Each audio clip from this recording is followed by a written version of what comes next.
Hello friends, एक बार फिर से आप सभी का स्वागत है आपके अपने YouTube channel learn with Immi में।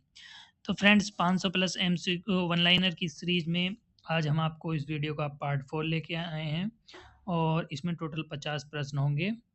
तो फ्रेंड्स, यदि आपने अभी तक हमारे चैनल को सब्सक्राइब नहीं किया हो तो प्लीज़ सब्सक्राइब कर लीजिएगा, क्योंकि ये सभी प्रश्न बहुत ही महत्वपूर्ण होने वाले हैं। सभी central universities, AIIMS, IITs, Jamia Millia Islamia, DU, NITs और केवीएस, एनवीएस और इसके अलावा जितनी भी वैकेंसी निकलती हैं नॉन टीचिंग की और जिसमें CCS rule, service rule, RTA act वगैरह पूछे जाते हैं। तो फ्रेंड्स, चलिए शुरू करते हैं इस वीडियो को। इसके पहले हमने टोटल 310 प्रश्न करा दिए हैं। यदि आपने अभी तक हमारी भी वीडियोज़ नहीं देखी हैं तो चैनल पे जाके आप देख सकते हैं। तो प्रश्न संख्या 311 आप लोगों के लिए। What is the full form of CCS CCA rules? CCS CCA rules की फुल फॉर्म क्या होती है? तो इसकी फुल फॉर्म होती है central civil services classification control and appeal rules 1965। अगला प्रश्न है, what is the purpose of maintaining a dak dispatch register? तो डाक डिस्पैच रजिस्टर का जो मेन पर्पज होता है, to track incoming and outgoing correspondence in an office. मतलब जो भी हमारे पास पत्राचार आता है या फिर जाता है उसकी एंट्री होती है डाक डिस्पैच रजिस्टर में। अगला प्रश्न है हमारा, how should files be numbered in a government servant?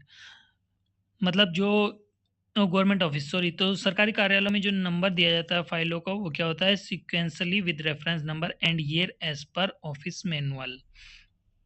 अगला प्रश्न, what is the importance of a noting page in files? Noting page का क्या इंपॉर्टेंट है किसी फाइल में? तो इसका इंपॉर्टेंट क्या है? To record decisions, instructions and action taken on the file. Next प्रश्न हमारा, what is the purpose of an office memorandum?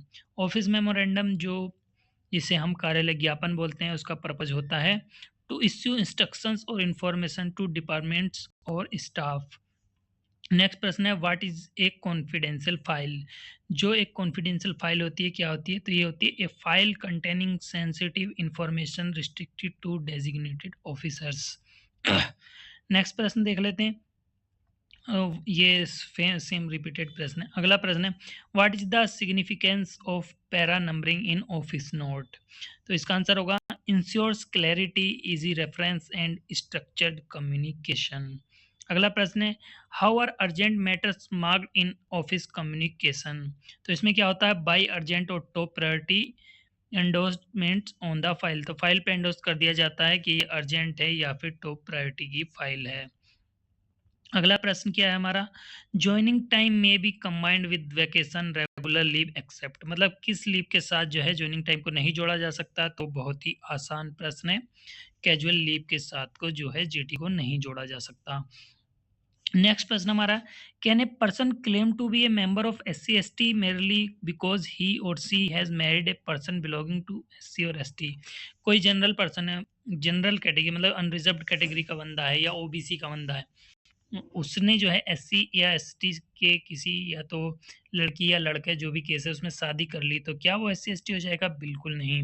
जो उसकी कैटेगरी है वो सेम वही कैटेगरी रहेगी। अगला प्रश्न है हमारा, can A window appointed on compassionate ground continue in service after getting remarried? इसमें बोल रहा है कोई जो है विधवा है और उसको जो है कंपैशनेट ग्राउंड पे नौकरी मिल गई और वो उसके बाद शादी कर लेती है, तो क्या उसकी सर्विस कंटिन्यू रहेगी? हाँ, तो बिल्कुल सही जवाब है इसका। अगला प्रश्न है, can a government servant contest in an election on behalf of any political party? तो इसका जवाब होगा बिल्कुल नहीं। कोई भी जो है पॉलिटिकल पार्टी के मतलब उसमें इलेक्शन में भाग नहीं ले सकता। अगला प्रश्न है, can a person claim to be a number of SC ST mainly because of? ये फिर रिपीटेड प्रश्न आ गया। अगला प्रश्न, expand N double A C, तो नाक की फुल फॉर्म पूछी गई है, बहुत ही अच्छा टर्म है ये एजुकेशन में। National assessment and accreditation council इसकी फुल फॉर्म होती है। अगला प्रश्न है, the name of the income tax return ITR form 1 is? ITR form 1 जो कि जनरली सैलरीड पर्सन के लिए होता है, इसको बोलते हैं सहज। अगला प्रश्न है, as per CCS leave rule child care leave should not be admissible it it नहीं if the child is? Years of age and above, मतलब किस साल कितनी एज से ज़्यादा या कितनी एज का है कि फिर जो है चाइल्ड केयर लीव नहीं मिलेगी, तो ये होता है 18 साल। लेकिन यदि चाइल्ड दिव्यांग है तब जो है कोई लिमिट नहीं होती है एज की। अगला प्रश्न है हमारा, what is the full form of C triple P? तो सी ट्रिपल पी ये होता है प्रोक्योरमेंट में use, central public procurement portal होता है ये। अगला प्रश्न है हमारा, CCA rules came into force on which date? तो ये 1 दिसंबर 1965 को जो है प्रभाव में आए थे। अगला प्रश्न है, who is the appointing authority for a group A post? Group A post के लिए जो अपॉइंटिंग अथॉरिटी है वो प्रेसिडेंट ऑफ इंडिया होते हैं। अगला प्रश्न है, initial period of suspension is for how many days? तो शुरू में जो सस्पेंड किया जाता है वो 90 दिनों तक प्रभावी होता है और 90 दिनों के अंदर उसको रिव्यू करना होता है, नहीं तो वो ऑर्डर जो है वैलिड नहीं रहता है। अगला प्रश्न है हमारा, सस्पेंशन मीन्स व्हाट? सस्पेंशन का क्या मतलब है? तो सस्पेंशन कोई ना तो पेनल्टी होती है, ये खाली क्या होता है, due temporary withdrawal of official duties. Next प्रश्न है हमारा, who is the appointing authority of group A post? तो ये प्रेसिडेंट ऑफ इंडिया है। ये रिपीटेड प्रश्न सॉरी फिर से आ गया है, तो इसका 90 डेज ही होगा। अगला प्रश्न है, who can impose a major penalty? तो मेजर पेनल्टी जो है कौन लगा सकता है, ये डिसिप्लिनरी अथॉरिटी। अगला प्रश्न है, appeal against penalty should be submitted with in how many days? तो किसी भी पेनल्टी के खिलाफ अपील जो है वो 45 दिनों के अंदर सबमिट कर दी जानी चाहिए। अगला प्रश्न है, how many cases can a retired defence assistant handle at one time? तो इसका आंसर होगा 7 केसेस। अगला प्रश्न है, subsistence allowance is paid during which period? Subsistence allowance मैंने आपको पहले ही बताया था, जो गुजारा भत्ता है वो मिलता है आपको सस्पेंशन के दौरान। अगला प्रश्न है, who is the appellate authority? तो अपीलेट अथॉरिटी कौन होती है? Authority next higher to disciplinary authority. अगला प्रश्न है, CCS conduct rules came into effect on which date? तो सीसीएस कंडक्ट रूल 1964 में सबको पता है, लेकिन 30 नवंबर 1964 ये किसी किसी को पता है। अगला प्रश्न है, annual property return must be submitted by which date? तो प्रत्येक वर्ष ये 31 जनवरी तक सबमिट कर दी जानी चाहिए और इसमें जो डाटा रहता है वो 1 जनवरी से 31 दिसंबर तक का डाटा रहता है। नेक्स्ट प्रश्न है हमारा, annual property return must be submitted which date? तो ये रिपीटेड प्रश्न था। Consumption of intoxicating drinks is government governed by which rule? तो ये किस रूल में है? ये rule 22 of CCS conduct rule. अगला प्रश्न हमारा, can a government servant join an educational institution after office hours without permission? तो विदाउट परमिशन के आप किसी भी टाइम एजुकेशनल इंस्टीट्यूशन ज्वाइन नहीं कर सकते हैं। अगला प्रश्न हमारा, GPF is applicable to employees who joined before? GPF आपको पता ही है, जो भी 1/1/2004 से पहले ज्वाइन कर्मचारी हैं उनको ही जीपीएफ एप्लीकेबल है। नेक्स्ट प्रश्न देख लेते हैं, what rule deals with penalties under CCA rules? तो रूल 11 जो है पेनल्टी के बारे में बताता है। इसी में बताया गया है कि मेजर पेनल्टी और माइनर पेनल्टी 2 प्रकार की पेनल्टी होती हैं।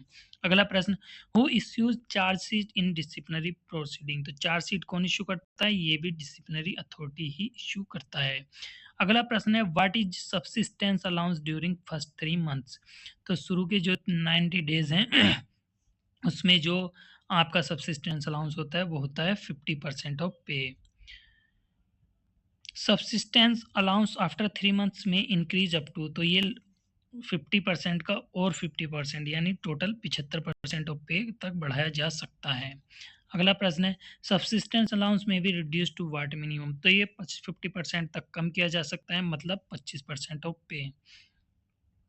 अगला प्रश्न है, employee contribution under NPS is? तो एम्प्लॉय कंट्रीब्यूशन कितना होता है? ये 10% ऑफ पे होता है।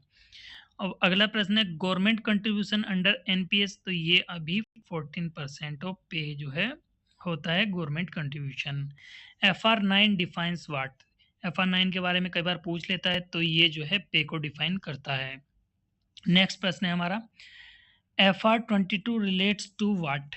FR22 फिक्सेशन ऑफ पे के बारे में, और ये बहुत बार प्रश्न पूछा जा चुका है।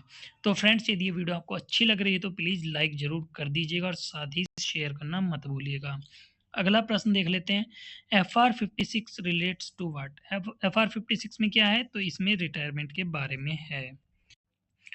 अगला प्रश्न देख लेते हैं, कंपल्सरी रिटायरमेंट इज ए, तो कंपल्सरी रिटायरमेंट क्या है? ये एक मेजर पनिशमेंट होता है। LTC block period is of how many years? LTC block period जो चलता है वो 4-4 साल का चलता है। अगला प्रश्न है, एसीआर इज नाउ कॉल्ड, पहले जिसको एसीआर बोला जाता था उसको भी एपीआर बोला जाता है। एपीआर की फुल फॉर्म क्या होती है? Annual performance assessment report.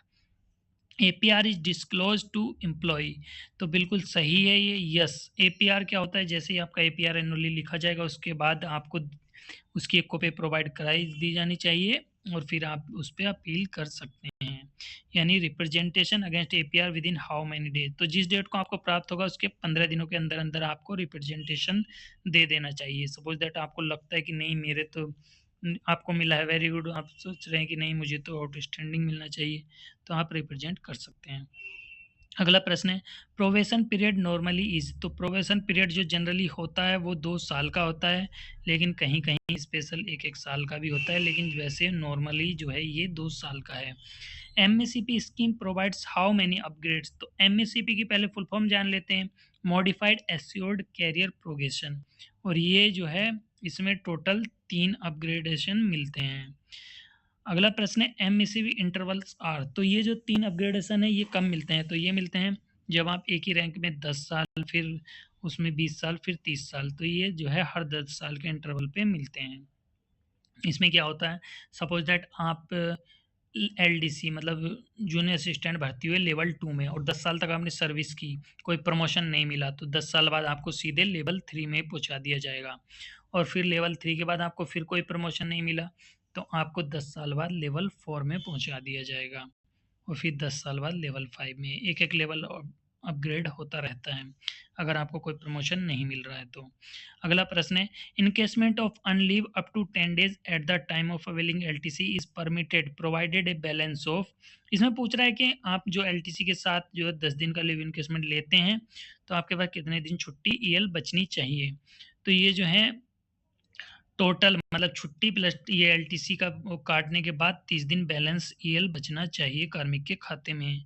अगला प्रश्न है हमारा, what is the quantum of CTG payable to a government servant in case of transfer to and from the island territories of Andaman Nicobar and Lakshadweep, तो इन क्षेत्रों में आने या जाने पर ट्रांसफर जो सीटीजी मिलता है वो मिलता है 100% ऑफ लास्ट मंथ बेसिक पे, वरना जो नॉर्मल केस में है उसमें कितना मिलता है? 80% सीटीजी मिलता है। अगला प्रश्न है, which of the following reimbursement shall be allowed to a government servant on transfer within the same station and not involving a change of residence, तो इस केस में जो है कुछ भी सीटीजी नहीं मिलेगा, अगर change of station change of residence involve होता है इसमें तब आपको 1/3 यानी जो 80% आपको मिल रहा था उसका 1/3 आपको सीटीजी मिल जाता। तो फ्रेंड्स ये थे टोटल 50 प्रश्न। आई होप आपको वीडियो अच्छी लगी होगी। यदि वीडियो आपको अच्छी लगी है तो प्लीज़ लाइक कीजिए, शेयर कीजिए ज़्यादा से ज़्यादा और हमारे चैनल को सब्सक्राइब करना मत भूलिएगा। जय हिंद।